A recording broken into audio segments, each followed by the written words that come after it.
Chers frères et sœurs, chers amis, bonjour. Bienvenue dans ce temps pour ce culte, donc un culte autrement préparé par les jeunes du caté sur le thème de l'histoire. C'est très difficile à deviner avec ce teaser et ces décorations. Voilà, qui se sont vraiment fait plaisir à amener leurs médailles, leurs trophées, les skis. Il y a eu frites même là-bas. Donc, comme vous aurez constaté, c'est un culte un peu différent d'habitude, mais c'est rendez-vous une fois par mois, traditionnellement, pour les jeunes, c'était préparé par les jeunes du caté, un culte autrement. Donc, bienvenue dans ce lieu où nous sommes venus rechercher la présence de Dieu et écouter sa parole. Que chacun de vous se sente accueilli, qu'il se sente ici comme chez lui. Et avant toute chose, je voulais vous rappeler la bonne nouvelle de l'Évangile, qui que vous soyez, quoi que vous soyez, la grâce et la paix vous sont données gratuitement de la part de Dieu notre Père et de Jésus-Christ, notre Sauveur. Je vous invite à vous lever, chanter le premier chant. Je voudrais l'éternel.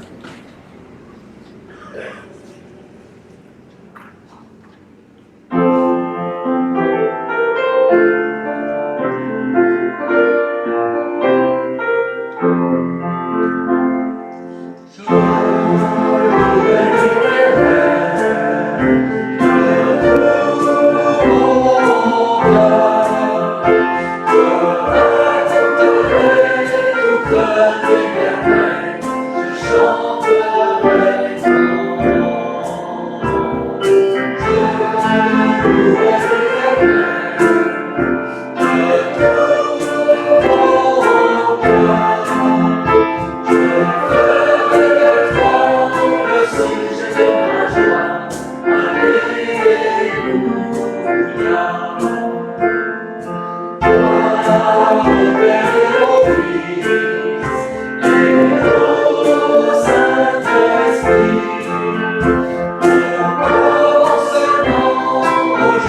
Seigneur, il nous a aimés avant que nous le connaissions.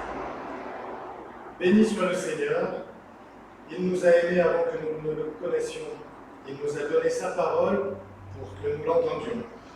Il nous a donné Jésus-Christ pour que nous l'aimions. Il nous a donné sa promesse pour que nous espérions. Béni soit le Seigneur, il nous a fait sortir de l'impasse où nous étions. Il nous a donné sa parole pour nous diriger. Il nous a donné Jésus-Christ pour nous guider. Il nous a donné sa promesse pour que nous retournions à lui. Béni soit le Seigneur, il vient lui-même marcher vers nous. Il nous donne sa parole qui nous fait connaître sa volonté. Il nous donne Jésus-Christ qui est le chemin et la vie. Il nous donne sa promesse qui nous rend joyeux dans l'espérance. Béni soit le Seigneur. Alléluia. Amen. Amen. Qui nous rend joyeux dans l'espérance. Je vous invite à chanter le chant suivant. C'est un petit cantique qui s'appelle « Quel ami fidèle et tendre ». Et avec les jeunes, on en a proposé une version un peu plus modernisée, une version un peu swing, c'est pour ça que j'ai pris la guitare. Donc il faudra un petit peu nous aider. La mélodie est la même que celle que vous connaissez, hein, la mélodie traditionnelle, simplement après chaque couplet, il y aura un petit oh-oh. Voilà, à faire avec moi. Je prends la guitare.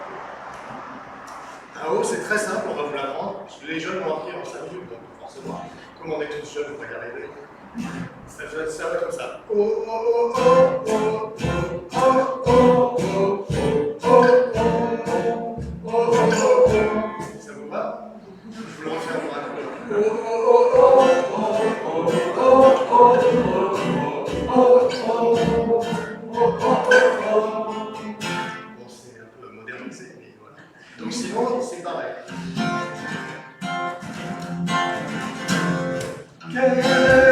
Fidèle et tendre, nous avons Jésus-Christ, toujours prêt à nous entendre, à répondre à notre cri. Il connaît nos défaillances, nos chutes de chaque jour, c'est clair ses exigences.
fais un peu des navigations. Annonce de la grâce. Ben, je vous invite à vous lever de nouveau pour recevoir la parole de Dieu. Petite erreur de synchro. Voici ce que dit Jésus. L'Esprit du Seigneur est sur moi. Il m'a envoyé pour annoncer une bonne nouvelle aux pauvres, pour proclamer aux captifs la libération et aux aveugles le retour à la vue. Aujourd'hui, cette parole de l'Écriture que vous venez d'entendre est accomplie, qu'ainsi tous ceux qui se sentent pauvres dans leur cœur se réjouissent de la bonne nouvelle de l'amour de Dieu manifesté en Jésus-Christ. Que tous ceux qui se reconnaissent aveugles reçoivent l'assurance que Dieu vient ouvrir leurs yeux. Que tous ceux qui se sentent captifs sentent leurs chaînes tomber par la force de la parole de Dieu. Car Dieu a tant aimé le monde qu'il a donné son Fils Jésus, afin que quiconque croit en lui ne périsse point, mais qu'il ait la vie éternelle. Le prochain cantique que je vous invite à chanter, c'est une nouveauté. Alors, je vais juste me permettre de prendre une chaise parce que c'est aussi un chant à la guitare. Et j'ai remarqué que j'étais un peu en difficulté tout à l'heure sans la courroie, alors je suis obligé de m'assurer que vous avez le droit de rester où vous voulez. Voilà, les jeunes du caté ont soumis le souhait qu'on apprenne un peu des nouveaux cantiques, donc on va un peu étoffer le répertoire petit à petit. Et c'est un chant qui est très très facile. Alors vous avez qu'à juste le répéter avec moi, on va commencer par le refrain, ça marche comme ça. Je suis dans la joie, une joie immense. Vous le faites avec moi? Je suis dans la joie, une joie immense. La suite. Je suis dans l'allégresse, car mon Dieu m'a libéré. Je suis dans l'allégresse, car mon Dieu m'a libéré. Je suis dans la joie, une joie immense. Je suis dans l'allégresse, car mon Dieu m'a libéré. Alors le couplet, il est aussi facile, il n'y a que 3 notes en gros. Je chanterai de tout cœur les merveilles de Jésus mon Sauveur. On refait ça. Je chanterai de tout cœur les merveilles de Jésus mon Seigneur. La suite, il m'a ôté des ténèbres, m'a délivré de tout péché. Il m'a ôté des ténèbres, m'a délivré de tout péché. Voilà, vous le savez. On y va? 1, 2, 3, 4, un second coup. Il y a un gars qui m'aide un peu aux percussions. Précis si vous entendez des choses par ici. Je suis dans la joie, une joie immense. Je suis dans la détresse, car mon Dieu m'a libéré. Encore une fois. Je suis dans la joie, une joie immense. Je suis dans la détresse, car mon Dieu m'a libéré. Je chanterai de tout cœur les merveilles de Jésus mon Sauveur. Il m'a ôté des ténèbres, m'a délivré de tout péché. Je suis dans la joie, une joie immense. Je suis dans la détresse, car mon Dieu m'a libéré. Je suis dans la joie, une joie immense. Je suis dans la détresse, car mon Dieu m'a libéré.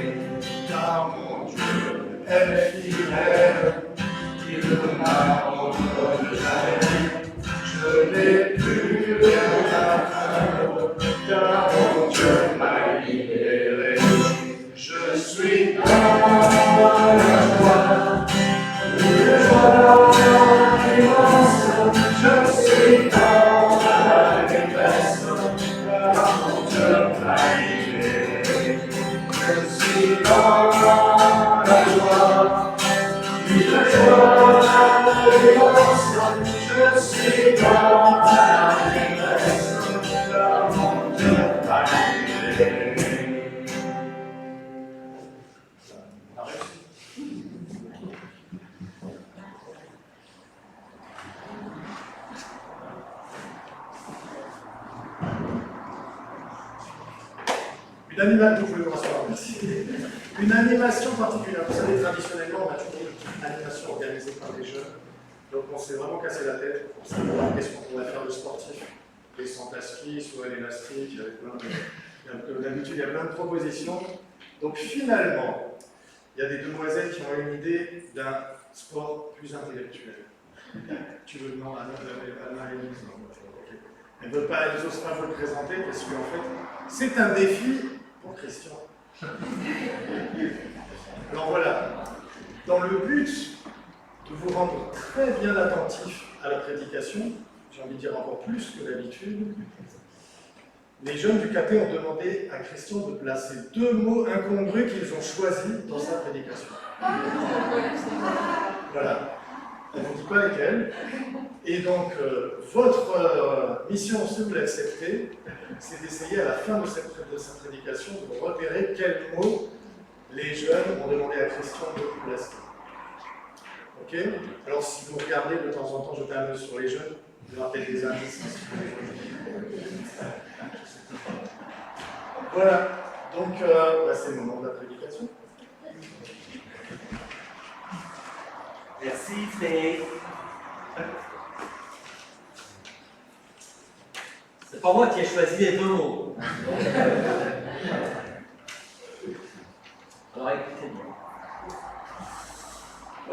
D'abord, vous dire que quand les jeunes ont choisi pour ce culte le thème du sport, j'étais un tout petit peu embêté parce que franchement, je ne suis pas un grand sportif. Et c'est donc un thème que je ne maîtrise sans doute pas très très bien, à part un sport que j'ai pu tester dans ma jeunesse, mais est-ce que c'est un sport, j'en sais rien, c'est le badminton. Bon. Mais en même temps, je dois reconnaître que le sport, comme vous le savez, tient dans la vie et dans notre société aujourd'hui vraiment une place très très importante. Et donc, on ne peut pas passer à côté, on ne peut pas évoquer le sport, y compris en prédication, y compris pendant un culte, parce que vraiment, ça fait partie de notre vie, et en particulier de la vie des jeunes. Et ma thèse, c'est que le sport produit le meilleur et le pire. Et je pense que vous serez d'accord avec moi pour dire les choses de cette manière. Le pire, vous le connaissez, hein, on l'a vu encore cette semaine sur les écrans de télévision, avec la violence entre je ne sais plus quelle équipe, mais on a vu des supporters envahir le stade et puis commencer à donner quelques coups à l'arbitre et puis à d'autres en passant. Et puis le sport aujourd'hui, dans le pire, c'est aussi tout l'argent qui a autour. Hein. Vous savez que c'est des millions, des milliards. Et pour la télévision, pour avoir un match à la télévision, là aussi, il faut payer énormément.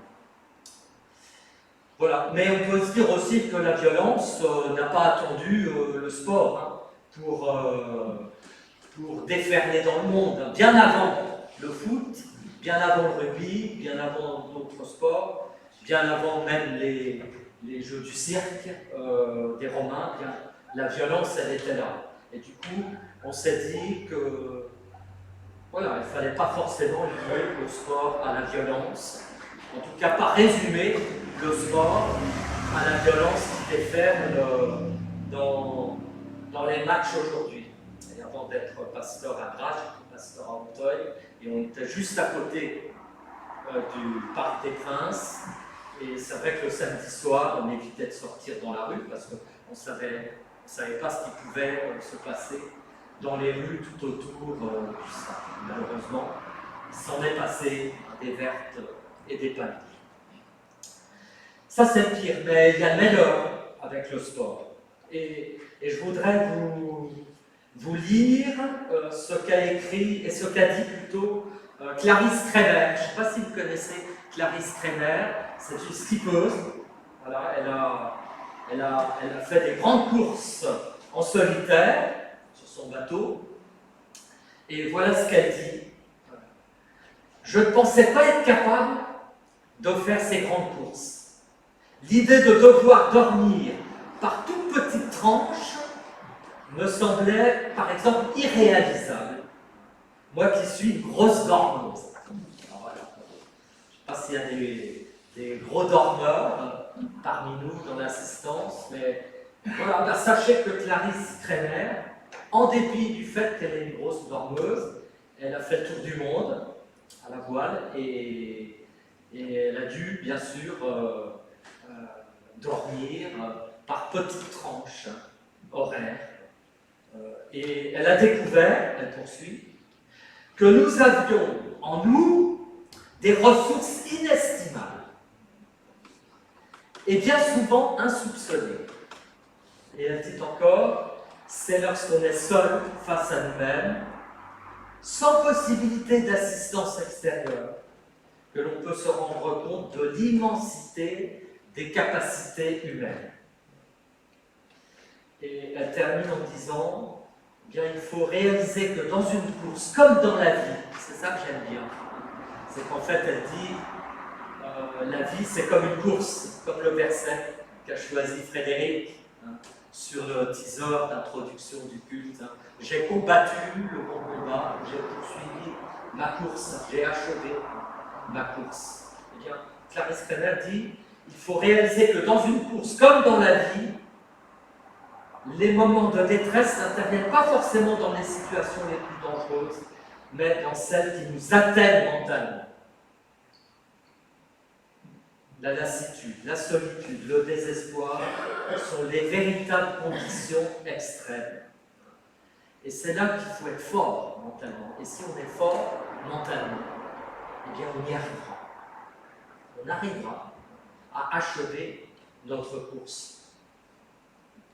Notre course autour du monde, ou notre vie, jusqu'à notre dernier souffle. En tout cas, il faut se décider. Il faut prendre la décision d'essayer d'y arriver. Et pour faire un tout petit prolongement à cette parole de Clarisse Kremer, j'ajouterais que dans ma vie personnelle, il y a deux figures qui m'ont énormément marqué, deux figures spirituelles, de grands chrétiens, Dietrich Bonhoeffer et Martin Luther King. Alors, Dietrich Bonhoeffer, vous ne connaissez peut-être pas, mais c'était un pasteur, un théologien, et qui a, pendant la guerre, été emprisonné parce qu'il avait comploté contre Hitler en Allemagne. Et il a même été pendu à la fin de la guerre pour ça, juste avant la fin de la guerre. Mais il faut lire ces lettres de prison pour être convaincu de la force intérieure qui était en lui, alors qu'il savait qu'il était condamné. Et que très certainement, il finirait sur une potence. Et puis l'autre grand personnage, c'est Martin Luther King, le pasteur Martin Luther King. Là aussi, quand on voit, et on a vu un film au KT sur sa vie, sur son combat, et quand on voit cette force intérieure, on comprend qu'il a pu aller jusqu'au bout de son combat. Et du coup, bien, ce pouvoir qu'a l'être humain, par son imaginaire, par sa représentation intérieure, par sa capacité d'aimer, voilà, on a tous ce pouvoir en nous, des pouvoirs en nous, quelquefois insoupçonnés. Eh bien, ces capacités qui sont en nous, elles nous font, comme dit un cantique, elles nous font déplacer les montagnes, quelquefois. Que ce soit dans le sport, mais que ce soit dans la vie, tout simplement. On est capable de grandes choses. On est capable vraiment de déplacer les montagnes, de se dépasser. Et dans le sport plus particulièrement, et c'est tout ce qu'il y a de meilleur dans le sport, c'est cette capacité qu'il nous donne à se dépasser, à dépasser nos limites, alors qu'on pensait peut-être ne pas en être capable au départ. Alors que dit la Bible maintenant? Parce qu'on n'a pas lu la Bible encore, et maintenant c'est le moment des lectures bibliques.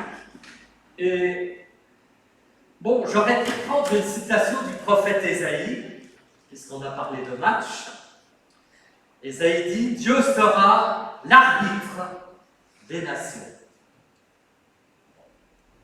En fait, on s'aperçoit que la Bible, évidemment, ne parle pas de football, de rugby et de tout ça. Ça n'existait pas.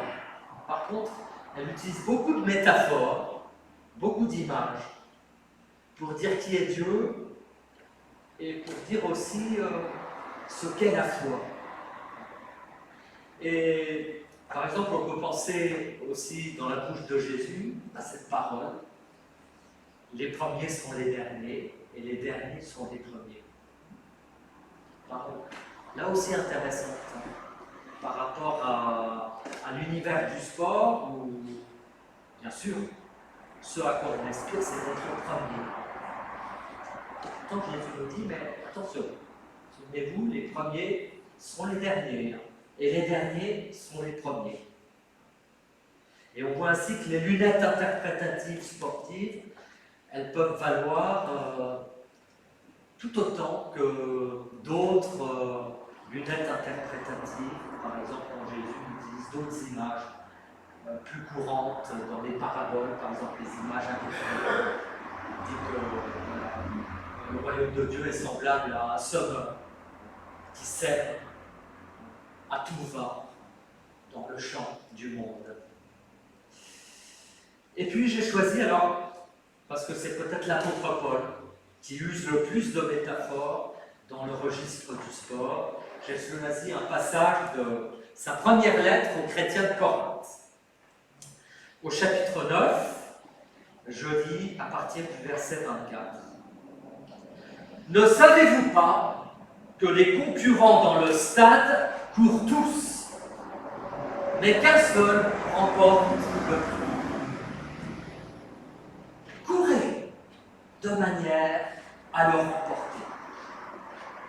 Tous les athlètes s'imposent toutes sortes de privations et le font pour obtenir une couronne qui va pourtant se détruire. Mais nous, c'est pour une couronne indestructible que nous courons. Moi donc, je cours, mais pas comme à l'aventure. Je boxe, mais non pour battre l'air. Au contraire, je traite durement mon corps, je le discipline, de peur d'être moi-même disqualifié après avoir prêché l'Évangile aux autres. Parole qui, comme on dit, laisse à penser. Alors, pour la comprendre, peut-être qu'il faut se rappeler que Paul adresse sa lettre aux chrétiens de Corinthe, et vous savez, Corinthe, c'est une ville de Grèce, et au 1er siècle, c'était une ville très sportive. Tout porte à croire que les disciplines sportives n'étaient pas inconnues des Corinthiens, et la plupart des Corinthiens avaient sans doute assisté aux Jeux qui se déroulaient tous les 2 ans dans l'isthme de Corinthe, en l'honneur du dieu Poséidon. Et les athlètes s'y affrontaient, il y avait des jeux de lutte, des sauts en longueur, des sauts en hauteur, des lancers de disques, des lancers de javelots. Mais Paul se concentre, vous l'avez entendu, sur la course. Et il invite les destinataires de sa lettre à en remporter le prix, et le prix, c'est la couronne, le trophée attribué en ce temps-là aux vainqueurs qui, lors des Jeux de Corinthe, était une couronne composée d'aiguilles de pin ou, paraît-il, de céleri sauvage. Je ne savais pas qu'il y avait du céleri sauvage En tout cas, voilà, la couronne du vainqueur était tressée d'aiguilles de pin ou de céleri sauvage. Mais pour Paul, vous l'avez compris, la couronne du vainqueur est une couronne indestructible, impérissable. C'est celle de l'évangile, c'est celle du bon combat, c'est celle de la bonne lutte, de la course qu'il espère achever ou avoir achevé d'une manière juste, c'est-à-dire fidèle à la parole de Jésus. Et du coup, je me suis dit, mais c'est quoi cette parole de Jésus? Cet évangile, cette course que Paul a couru jusqu'au bout et pour laquelle il a remporté cette couronne indestructible. Et quel lien avec le sport? Je vous posez quand même la question. C'est quoi le lien avec le sport? Il y a peut-être que pour Paul, il y a un aspect dans l'évangile qui n'est pas dans le sport et qui est donc totalement différent du sport tel qu'on l'imagine.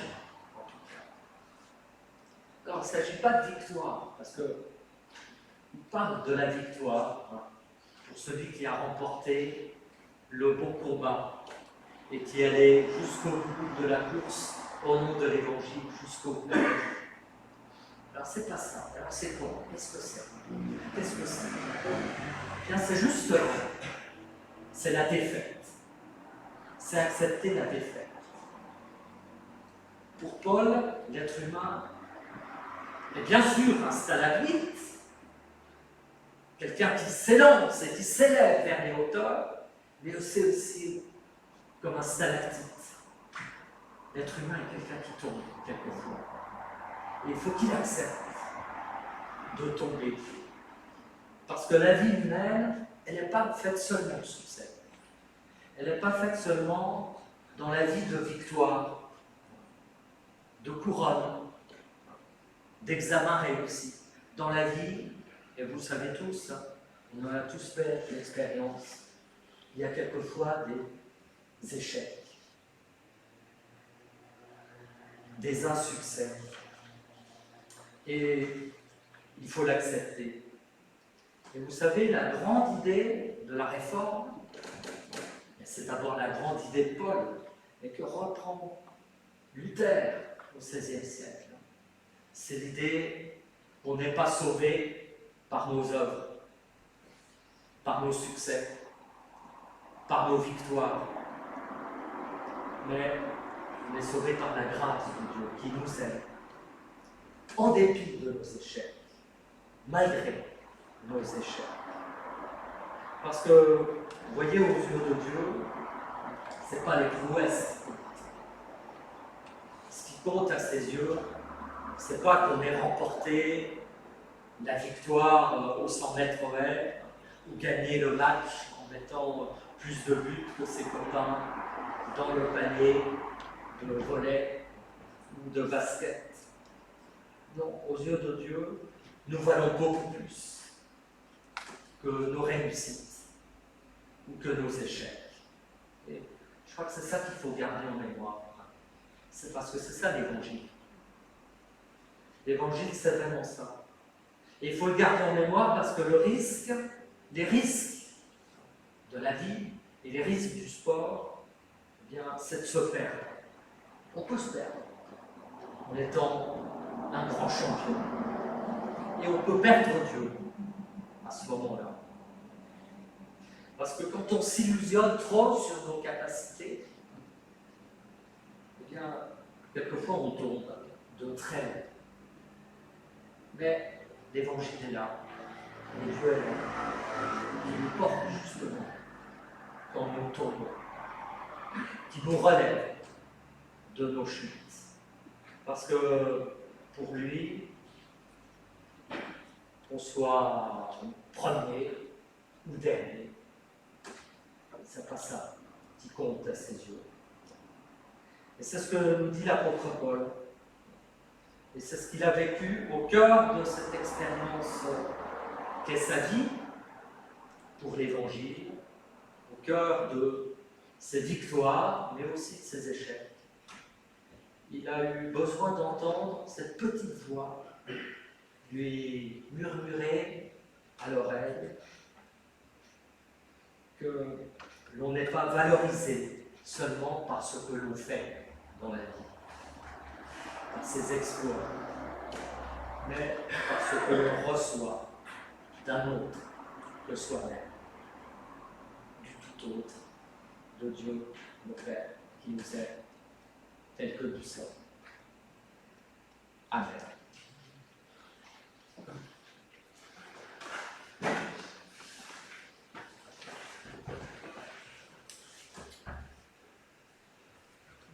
Je vous propose de chanter le cantique indiqué, mon oncle et ma mère.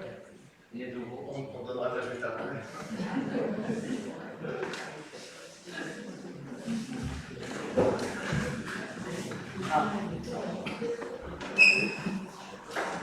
Cantique sur le thème.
De vous asseoir.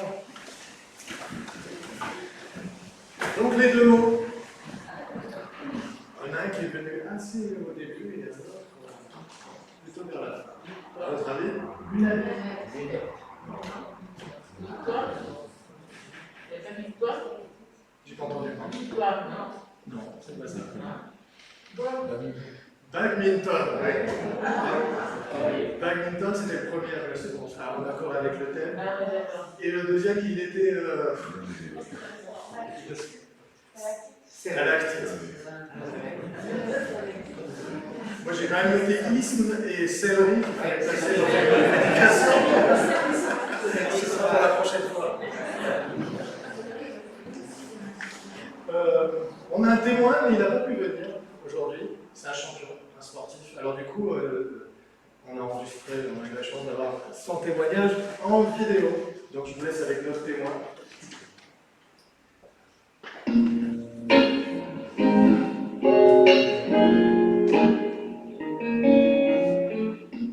J'ai toujours eu la foi, j'ai toujours cru en la parole. Jésus-Christ, au Saint-Esprit. C'est vrai que ces derniers temps, je suis content d'avoir rencontré un pasteur ici à Londres. Ça fait 7 ans que je suis ici maintenant. donc pour nous sportifs qui sont toujours en déplacement le week-end, d'aller au culte ou à la messe. Et il y a depuis l'année dernière dans l'église de Saint-Barnabas à South Kensington un French Connect, tout simplement pour les Français de Londres, et leur donner la possibilité d'assister à un culte et pour célébrer le Seigneur. Donc voilà, c'est quelque chose d'important pour moi de pouvoir passer du temps avec lui pour étudier la parole. Et ça me fait beaucoup de bien. Hein. Donc, même si, voilà, dans les années jusqu'au moment où j'ai pu aller au culte de 12-13 ans, et après, c'est vrai, quand je jouais le week-end, après, quand j'ai commencé à faire une carrière de footballeur, de ce moment-là jusqu'à maintenant, j'ai toujours prié. Et j'estime que tous les choix que j'ai faits dans ma vie ont été bénis par le Seigneur. Donc, c'est ce qui fait ma force intérieure, ma force de caractère aujourd'hui. Simplement d'avoir une bonne étoile au-dessus de ma tête et quelqu'un qui veille sur moi. Et je suis persuadé que le Seigneur a un plan pour chacun d'entre nous et je lui fais confiance. Donc, il m'est déjà arrivé de beaucoup prier pour les choix que j'avais à faire. Donc, voilà, sur le plan personnel, c'est quelque chose qui est fondamental pour nous.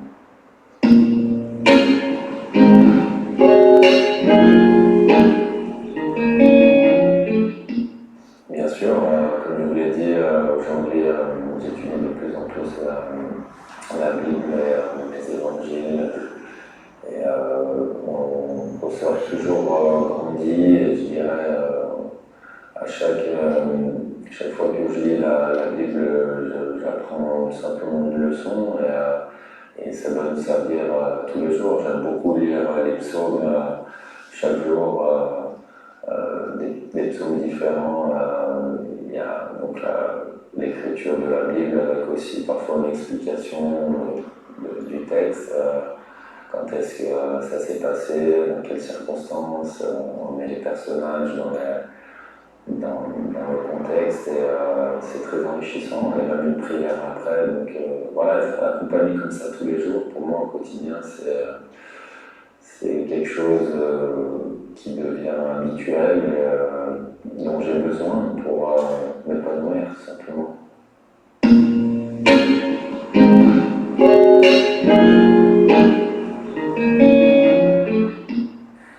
Ouais, il y en a quelques-uns. Il y a surtout celui-là, le psaume 23 que j'ai marqué, que j'ai écrit sur mon bras il y a maintenant, c'était quand j'étais à l'Est, donc c'était il y a plus de 10 ans. Voilà, donc le psaume 23 que j'ai marqué en latin sur donc le début du psaume Dominus regit me et mi miderit. C'est l'Éternel est mon berger, je ne manquerai de rien, me fait reposer dans de verts pâturages, il me restaure près des eaux paisibles, il me conduit vers les sentiers de la justice, il restaure mon âme à cause de son nom. Voilà, après, ça continue, mais je ne veux pas faire de mais c'est un très beau psaume parce que pour moi, il me rassure. Il est toujours là avec moi, il est sur mon bras, et voilà, c'est quelque chose qui me tenait à cœur de l'écrire simplement sur moi.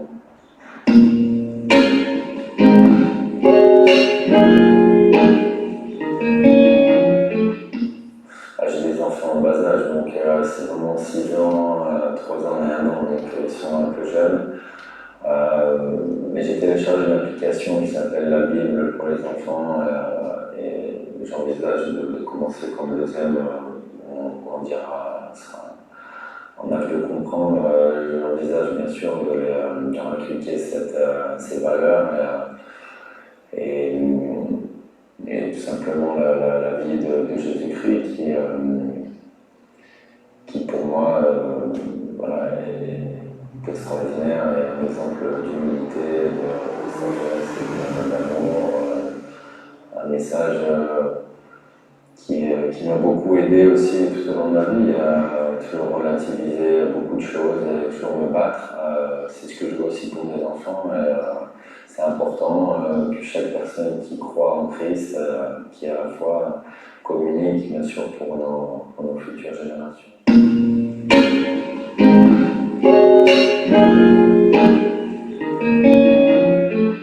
En tout cas, il y a une petite anecdote qui me fait plaisir à chaque fois que moi j'ai été initié à la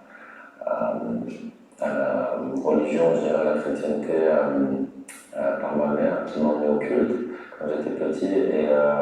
Donc ma mère a dit un jour à ma fille, mon aînée Jade, qui a 6 ans aujourd'hui, regarde tout ce qui est autour de toi, comme c'est beau, c'est Dieu qui l'a créé. Et par exemple, il y avait un coucher de soleil magnifique et elle lui a dit, voilà, ça c'est Dieu qui l'a créé, et ça peut te rappeler aussi, par exemple, Jésus. Et en fait, à chaque fois qu'il y a un beau coucher de soleil, elle dit, ah, regarde, papa, c'est Jésus et tout. Donc c'est bien d'avoir des réflexes comme ça, et leur simplement les initier le plus tôt possible voilà, à la parole de Dieu.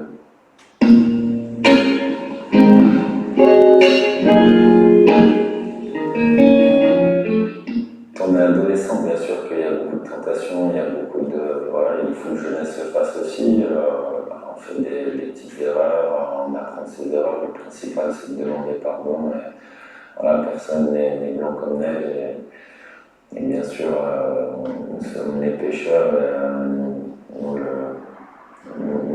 Nous sommes jusqu'à donner notre vie à Dieu. Maintenant, bien sûr que quand j'étais jeune, je suis sorti, j'ai fait la fête, mais l'un n'empêche pas l'autre. Après,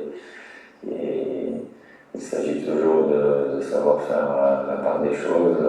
Mais je vous avouerai que j'ai fait la fête bien moins que mes amis d'enfance, parce que en tant que footballeur aspirant à faire une carrière, on n'a pas l'opportunité justement de beaucoup sortir parce qu'il y a beaucoup de sacrifices, qui ont une hygiène de vie à respecter. Et bien sûr, les matchs le week-end, donc le soir, le week-end, le samedi soir, le vendredi soir en général, c'était coucher tôt à la maison et pas trop de sorties.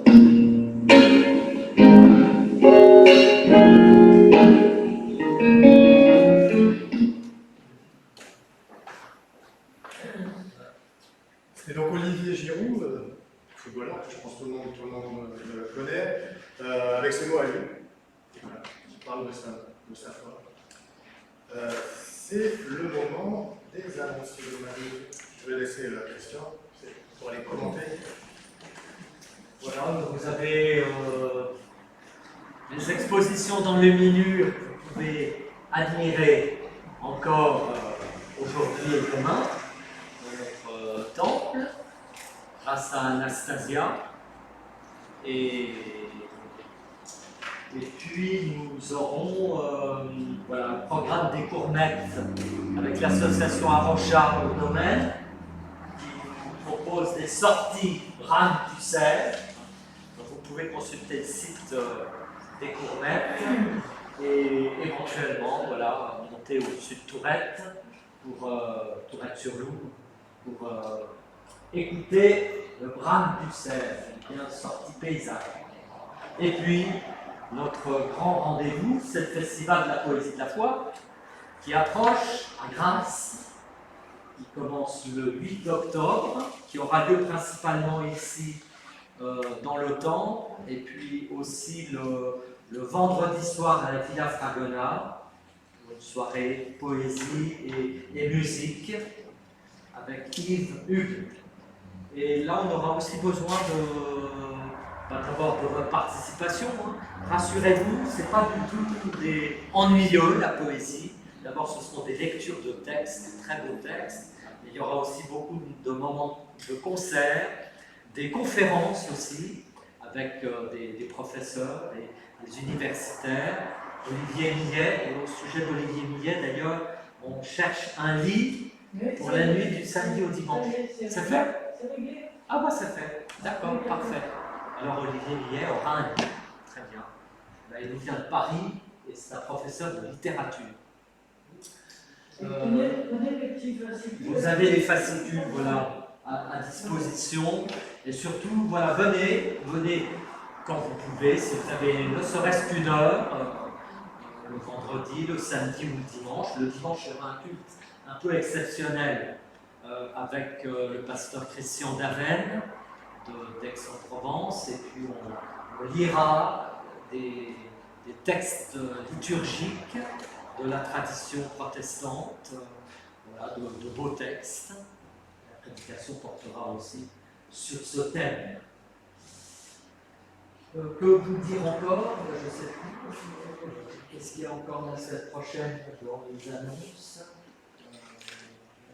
Rien en particulier, donc il n'y a rien d'autre à noter. Je ne sais plus. Jean-Marc, vas-y. Je vais prendre mon agenda pour vérifier.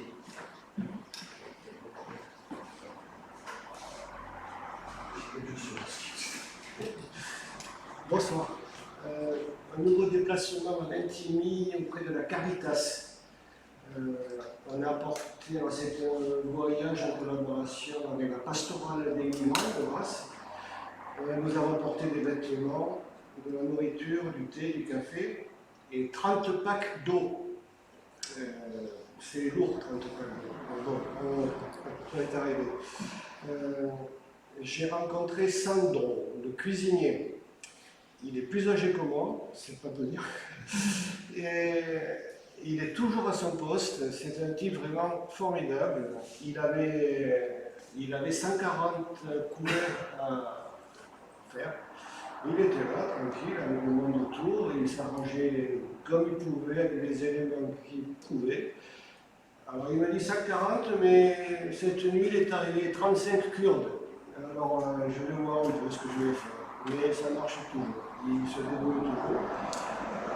Il m'a demandé des herbes de Provence. Il me dit, les herbes chez vous sont mieux que les autres.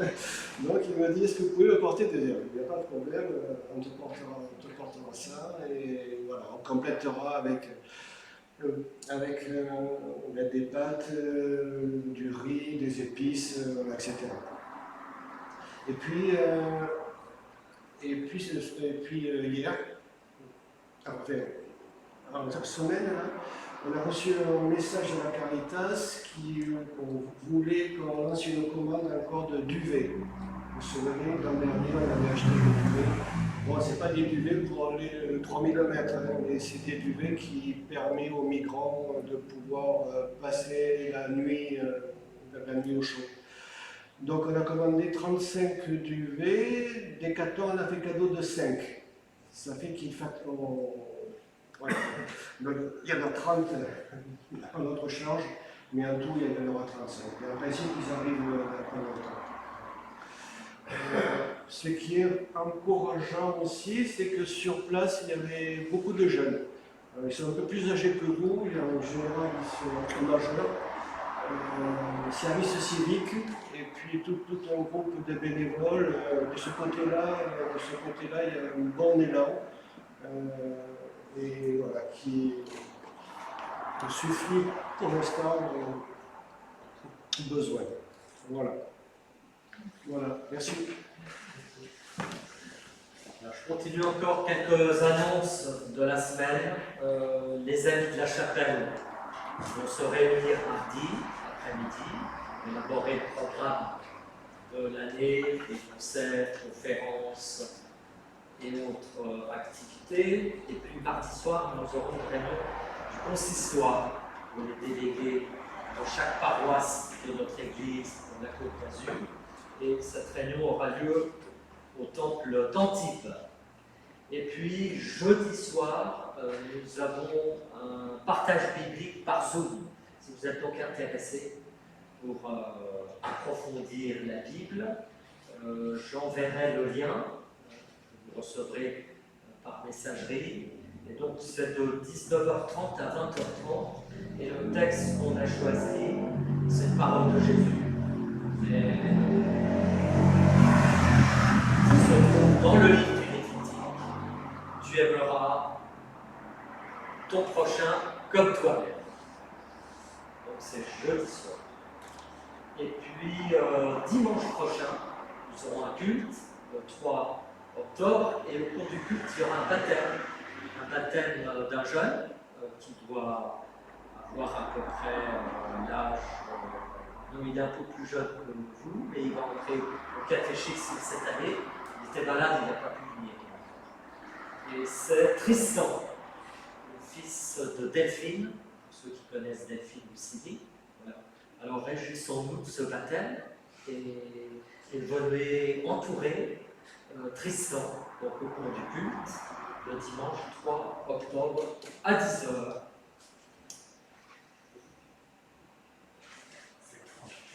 Et c'est l'offrande. C'est donc le moment de la collecte.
Et avant le Notre Père, je vous invite à la prière d'intercession.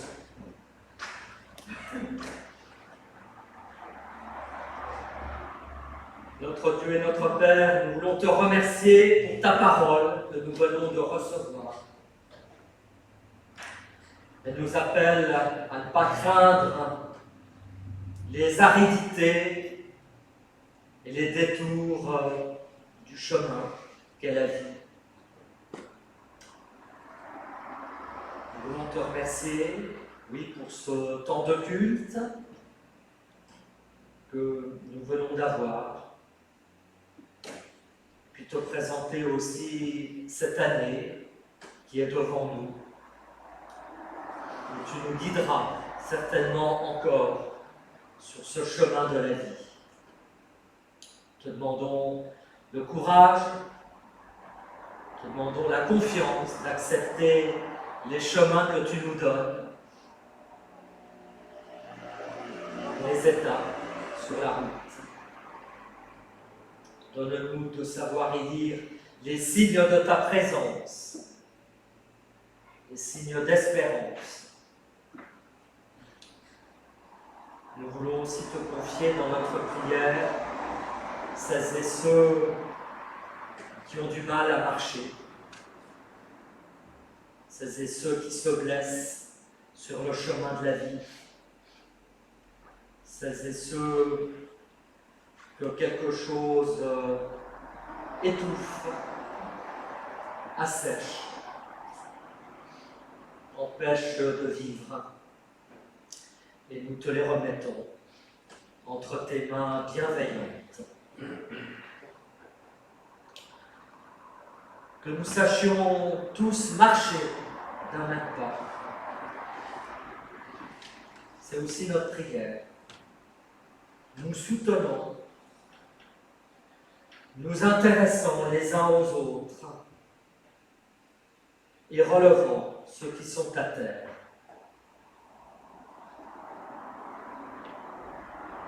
Car nous le savons bien, il n'y a pas que des victoires dans la vie. Il y a aussi des chutes, des échecs. Aussi, nous te remettons tous ceux qui subissent un échec, une perte, une souffrance, une douleur. que ta présence, que ta victoire sur l'échec assiste chacun, apaise chacun.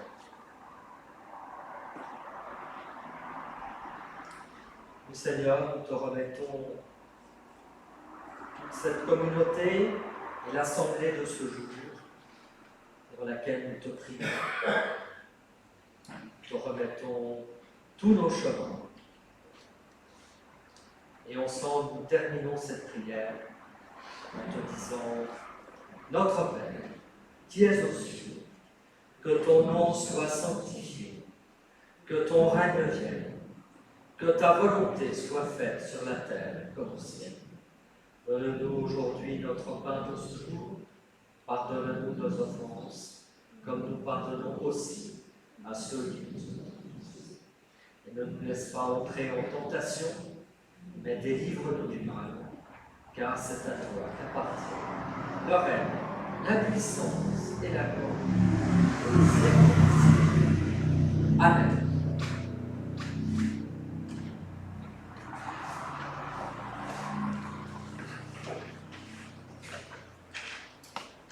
Un grand merci à chacun d'entre vous pour votre présence. Merci à Christian. Merci aux jeunes d'avoir participé et préparé ce culte. Vous avez vu, on a réussi. Alors les jeunes, il y a Noélie, Clément, Nathan, Raphaëla, Élise, Anna, Alex aussi, c'est aussi un jeune, encore qui donne un énorme coup de main à la technique. Voilà, ça voulait plus quelques absents aujourd'hui. En tout cas, merci encore à vous de venir les soutenir. Voilà, c'est vraiment très chouette. Et merci à toi. Et... Ouais, au plaisir.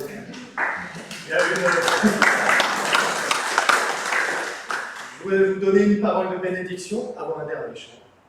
Notre Seigneur Jésus-Christ dit: Je vous laisse ma paix, je vous donne ma paix, que votre cœur ne se trouble pas.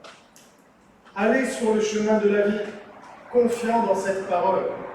Le Seigneur vous accompagne et vous garde dans son amour. Amen. Amen. Un dernier cantique.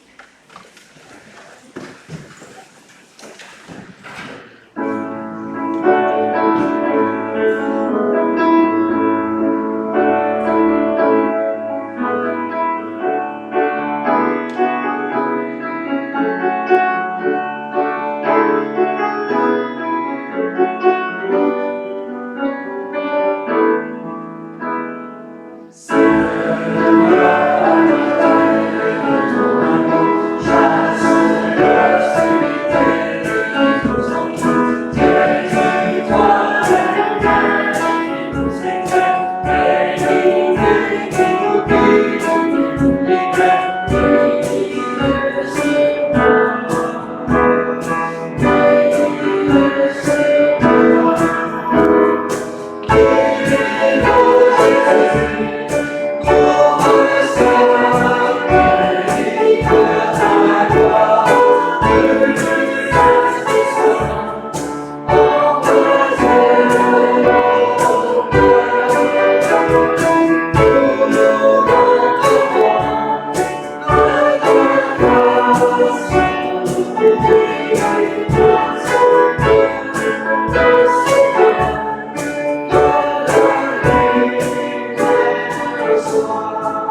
Bonne soirée à chacun.